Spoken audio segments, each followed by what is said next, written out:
নমস্কাৰ এই মুহূৰ্তত আন এক খবৰ ভোটগ্ৰহণৰ মাজতে কংগ্ৰেছ নেতাৰ বাসগৃহলৈ দুৰ্বৃত্তই দলিয়ালে বোমা পশ্চিমবংগৰ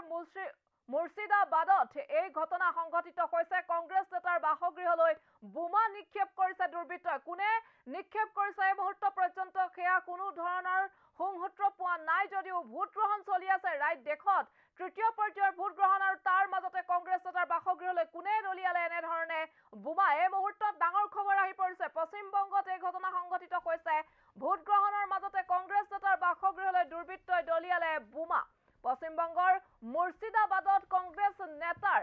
ঘৰত বোমা নিক্ষেপ কৰিছে দুৰ্বৃত্তই জাঙ্গিপুৰ লোকসভা সমষ্টিত বিজেপি কংগ্ৰেছ আৰু তৃণমূল কংগ্ৰেছৰ কৰ্মীৰ মাজত তীব্ৰ সংঘাতৰ সৃষ্টি হয় বিজেপি প্ৰাৰ্থী ধনঞ্জয় ঘোষৰ সৈতে টিএমচি বুথ সভাপতিৰ সংঘাত আৰু ভোটগ্ৰহণৰ মাজতে কংগ্ৰেছ নেতাৰ বাসগৃহলৈ দুৰ্বৃত্তই দলিয়াইছে বোমা নিক্ষেপ কৰিছে কংগ্ৰেছ নেতাৰ বাসগৃহলৈ এয়া পশ্চিমবংগৰ মুৰ্ছিদাবাদৰ খবৰ মুৰ্ছিদাবাদৰ কংগ্ৰেছ নেতাৰ বাসগৃহলৈ বোমা নিক্ষেপ কৰিছে অচিনাক্ত দুৰ্বৃত্তই জাঙ্গিপুৰত লোকসভা সমষ্টিৰ বিজেপি আৰু কংগ্ৰেছ আৰু তৃণমূল কংগ্ৰেছ কৰ্মীৰ মাজত এতিয়া তীব্ৰ সংঘাতৰ সৃষ্টি হৈছে বিজেপি প্ৰাৰ্থী ধনঞ্জয় ঘোষৰ সৈতে টিএমচিৰ বুথ সভাপতিৰ মাজত সংঘাতৰ সৃষ্টি হৈছে কিছু ভিজুৱেলছ আহি পৰিছে আৰু এফালে কংগ্ৰেছ নেতাগৰাকীৰ বাসগৃহলৈ দুৰ্বৃত্তই বোমা দলিওৱা ঘটনাক লৈ তীব্ৰ আতংকৰ সৃষ্টি হৈছে যিহেতুকে দেশত লোকসভা নিৰ্বাচনৰ আজি তৃতীয় পৰ্যায় অসমৰ 4টা সমষ্টিত আজি তৃতীয় তথা অন্তিম পৰ্যায় আৰু বাকি বহু সমষ্টিত বা দেশৰ বহু ৰাজ্যত 1 জুন পৰ্যন্ত নিৰ্বাচন অনুষ্ঠিত হ'ব ভোটগ্ৰহণ অনুষ্ঠিত হ'ব আৰু তাৰ পূৰ্বে এতিয়া দেখিবলৈ পোৱা গৈছে যে এই লোকসভা নিৰ্বাচন অব্যাহত থকাৰ মাজতে ভোটগ্ৰহণ চলি থকাৰ মাজতে পশ্চিমবংগৰ মুৰ্ছিদাবাদত কংগ্ৰেছ নেতাৰ বাসগৃহলৈ বোমা নিক্ষেপ কৰিছে কোনো অচিনাক্তই কোনে বোমা নিক্ষেপ কৰিছে কিয় কৰিছে এই সন্দৰ্ভত প্ৰকৃত তথ্য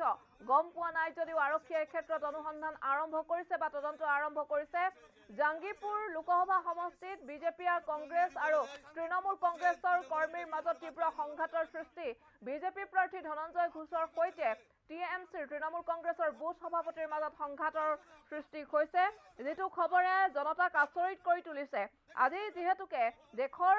বা সমগ্ৰ দেশৰ লগতে কেইবাখনো ৰাজ্যৰ জনপ্ৰতিনিধি নিৰ্বাচনৰ দিন আৰু সেই নিৰ্বাচনৰ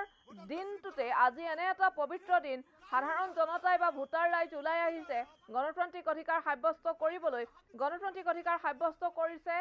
জনতাই ভোটাৰে শান্তিপূৰ্ণভাৱে ভোটাধিকাৰ সাব্যস্ত কৰিছে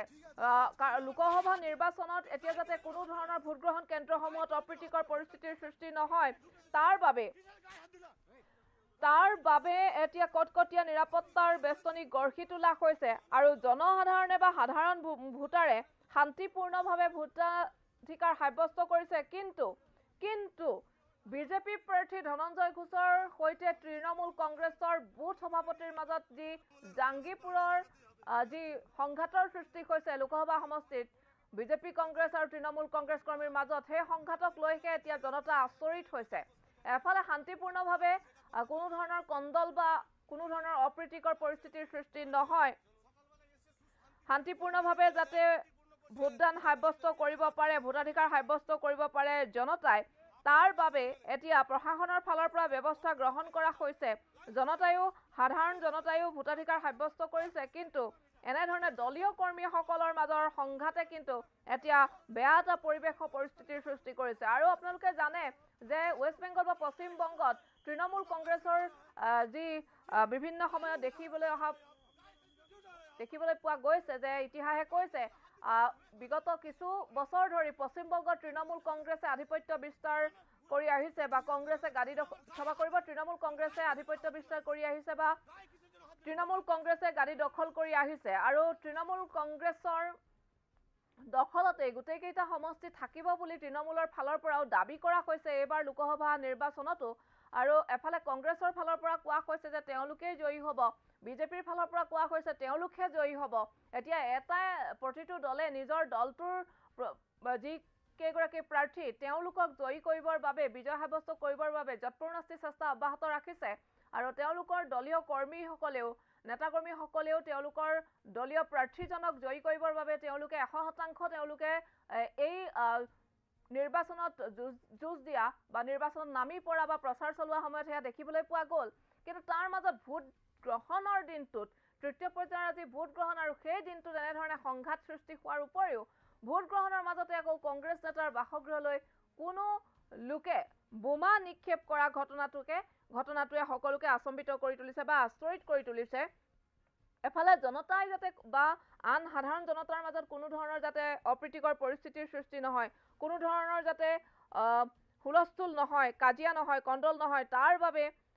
প্ৰশাসনৰ ফালৰ পৰা কটকটীয়া নিৰাপত্তাৰ বেষ্টনী ভোট কেন্দ্ৰসমূহত গঢ়ি তোলা হৈছে আৰু ভোট কেন্দ্ৰসমূহত সুচাৰুৰূপে ভোটদান কাৰ্য অব্যাহত আছে। কিন্তু আনফালে দেখিবলৈ পোৱা গৈছে পশ্চিমবংগত নিৰ্বাচনী হিংসা দেখিবলৈ পোৱা গৈছে। বিজেপি প্ৰাৰ্থী ধনঞ্জয় ঘোষৰ সৈতে টিএমচিৰ বুথ সভাপতিৰ মাজত সংঘাতৰ সৃষ্টি হোৱা ঘটনাটোৱে সকলোকে আচৰিত কৰি তুলিছে আৰু এনেধৰণৰ কোনো যাতে কাজিয়া পেচাল নহয়, কোনো ধৰণৰ সংঘাত নহয় তাৰ বাবে সকলোৱে আশা কৰিছে।